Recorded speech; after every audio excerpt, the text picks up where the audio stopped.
Christmas Park sa Pampanga, Pasko Feels ang hatid ngayong Burr Months. Atin niyang pasyalan sa report.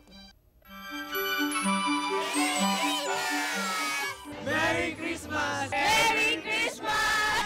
You heard it right, kapuso. Damang-dama na nga ang Christmas spirit sa isang parke sa Mexico, Pampanga. Tinawag na Holiday Magical Park kung saan tampok ang iba't ibang atraksyon at activities na sulit sa barkada at pamilya.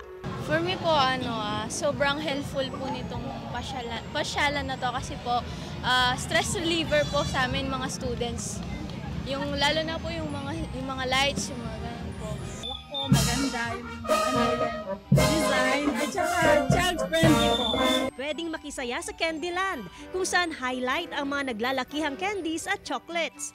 Meron ding Christmas Dome, snow globe, go-karts, makipagkulitan sa pantomimes at Christmas soldiers. At syempre, hindi pwedeng mawala ang food trip sa food park. Maraming challenges, no? Maraming nangyayari sa atin in our daily lives, pero natutuwa kami when we see people relaxing, nagpipiknik, enjoying with the kids. Aabot sa 50,000 na individual ang kayang ma-accommodate sa 6 hectares na Christmas park. Joan Punsoy, One North, Central Luzon.